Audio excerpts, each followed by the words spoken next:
Well, what's happening, everybody? This is Dylan with Dylan Talks Tone, and I've not gone live in a really long time. And I want to talk today about the guitarist's obsession with sustain. And what inspired this? We did this Bigsby video, and I'm driving, so I'm not going to be able to look at comments and stuff. But go ahead and chat it up in the comments, and then I'll stop in a few minutes. And we'll get caught up. Okay, so just leave your comments and your thoughts on this as we talk. Like I said, I'm driving, so the camera's a little shaky or whatever. I apologize for that. This is really low production and kind of off the cuff, but I think I want to do this from time to time because something just gets on my mind and I just want to share it. And it's not really worth like a whole big video, but it's worth talking about. So we did the video on Bigsby stuff, and my inbox is full of people, and actually related to a couple other videos too. The video on top wrapping, the video on necks, roasted maple necks, and everybody wants to know how everything is gonna affect sustain. Like, that's the question. How does my guitar pick? How does the paint? How does everything, and there's just like this obsession with sustain, and to me it just doesn't make sense. Nobody's playing and holding notes for minutes at a time. Like, any good setup on a guitar, so if the guitar is set up really well, if the nut is set up really well, if the saddles are set up really well, the intonation is perfect, because the intonation is a big part of this, the guitar will sustain. And honestly, if it's not sustained enough to be a great playable sounding, good sounding guitar, we've proved this many times with these $100 cheap guitar builds that we do. You can get a guitar to sound great with a good setup. So, and people are so obsessed with how does the Bigsby affect sustain? How does this or that or whatever, the paint, like I said. And the bottom line is this: sustain's not the issue, because you can do a lot of things. I call it primary and secondary sustain. So if the guitar is set up right and you play a note and it lasts for a certain period of time, then in the secondary side of that, you can use a preamp, you can use a compressor, you can do all sorts of things on the other side to make more, right? So you can make more sustain. It's not that big a deal. What we're really concerned about here is to make sure that the notes that are played are cleanly represented. So when you pluck the string, there's nothing robbing energy from that string. We're talking about the energy that happens between the nut and the saddle. We're not talking about tone wood. We're not talking about paint. We're not talking about Bigsby's, nothing. We're talking about anything that's going to rob energy from there. So the nut has to be set up correctly. The saddles have to be set up correctly with a good break angle. Now, here's where a Bigsby can affect how the guitar plays and sounds, because that break angle needs to be steep enough to be correct. And a lot of people don't set them up right. And yeah, you can lose an amount of sustain and a playability and tone because you don't set up your Bigsby correctly and you don't have a good break angle. But that's with any guitar. That's not just that bridge. That's with a lot of bridges. So a good break angle at the saddles, nut should be set up correctly. And another thing that's overlooked when we talk about the cleanliness of the note, like the crispness of the note, is intonation. When you have two harmonics fighting against each other, to your ear, that's going to kill two vibrations that are out of phase with each other, or in our case, we'll call it out of tune with each other, are going to kill each other. So if your intonation is off, I don't know what we're supposed to do here. I'm in a one-lane construction zone, and there is an ambulance. Oh, I see what he's doing. He's going on the construction side. Hang on one second. Yeah, okay. So, where were we? Okay, the cleanliness of the note. What we're concerned about is when we pluck the string, is that the note is accurately represented for the amount of time that we need it for.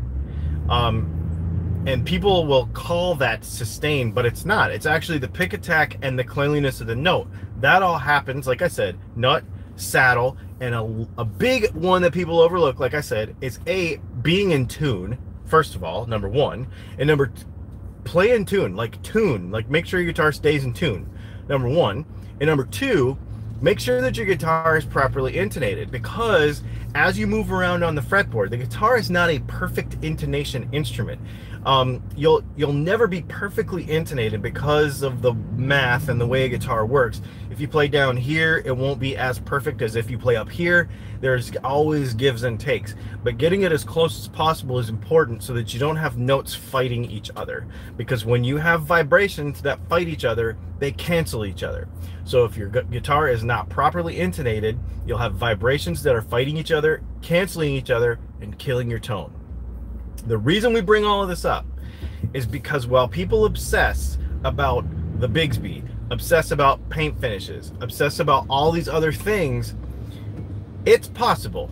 I'm just gonna say it's possible to make you happy. I think it's stupid, but I'm gonna just say I think it's possible that any one of those things could have a small effect. But people obsess so much about those small things that they overlook the major things that affect their guitar's setup, playability, and tone. And so when you pluck that string and it doesn't sound like you want it to sound, you immediately say, well, the Bigsby's killing the tone, the paint's killing the tone, the whatever it is. You can make up anything you want off of the top 10 stupid things that people talk about guitar stuff on the internet, and you can put it in that box. But people skip the part about making sure that mechanically, we are moving a string back and forth with a pick or a finger, and we are stopping that over a fret with our other finger. Mechanically making sure that we are doing everything as accurately as possible to the note that we are trying to play. And that also includes our hands. And everybody wants, you know, jokes about like the tone is in the hands, but you know as well as I do that you can play a note a certain way and you can move your finger this much or this much and it changes it. So it's really, really important to think about the mechanics, the mechanical movements of the guitar between the nut and the saddles. Between the nut and the saddles. And kind of by extension, the break angle on both sides of those, because that's affected by it. But people spend way too much time outside the saddle and the nut, outside the tonal area of the guitar. People obsess way too much about everything going on outside the playing area, about the shape of the body's going to change the sound and the thickness and the whatever and all the everything. And okay, so if you want to argue about it on the internet, that's okay. That's, you do your thing, but just remember that the percentage of effect outside the tonal area is like minuscule in compared to what goes on in here, and you should be focusing on what's going on right here between the nut and the saddles, period. And so the whole obsession with sustain is overblown so badly because, like I said, we don't hold notes for minutes at a time. And you're gonna say, well, if I hold this note forever and it sounds great, then that means it's gonna sound better when I only need it for a half of a second. No, it's not true, because you don't hold a single note forever on a guitar. It is in cooperation with other notes called a chord, or interaction with other mechanical movements, a slide, a bend, a tap. You know, there's so much going on that sustain has nothing to do with it. Nothing at all. It's all about the attack of the note and how you represent that note by the way you play it. And so the mechanical motions of between the nut and the saddle is what's most important. And honestly, your hands, man, like that's the biggest thing. So I just wanted to share that with you. I might do a couple of these little, like, if something pops up, I'm just gonna make a little live video. I've not been live in forever. I was hoping that by this time I was gonna get somewhere where I could actually pull over and like hang out with you guys for a second and look at some of the comments that are going on right now. But I'm stuck in a construction zone going like 2 miles an hour and it is not gonna happen. And so I would rather not do that. In fact, you know what? Hang on. I'm gonna bust into this church right here and pull over, and we'll get caught up on some comments. We'll say hello. We'll hang out for a couple minutes, and then I'll let you all go on your Friday. All right, here we go. This works perfect because it's closed, and I can just sit here for a second. Okay. Hang on 1 second. Let's go all the way down. Hi, sup, Bigsby video interesting. How do you know when to shim the neck and how much? Every Bigsby needs about 2 to 3 degrees to really work right. Don't put it in there flat and you will not, and you'll be just fine. In that video, actually we have, oh, that video didn't come out. That video comes out Monday. So we actually have a full install video coming on Monday. So we'll talk about that. Interested in putting a B5 on your telly? Good quality info here. Paint, tone wood. Mechanically, the pickup only picks up what's happening directly above it. That's not totally true. I mean, you know, there's stuff that happens outside of that. But yeah. So that's it, man. Well, thanks for hanging out with me for a few minutes, and keep the conversation going in the comments. I really appreciate the interaction a little bit here on this Friday afternoon. I hope you all have a good one. I'll check in with you later. I got to deliver some patch cables to a buddy of mine, and I've got a gig tonight, so I've got to go home and get a bunch of gear together and all that sort of stuff. Here, let's see. We got some addition. Yeah, the install video should be coming Monday. I've got to actually finish editing that this weekend. I've got a photo shoot or a video shoot for a music video on Saturday. I've got 2 guitars to finish. It's really, really busy around here, so I'm really, really stoked. I hope everybody has a good one. Thanks for hanging out. We'll talk to y'all soon.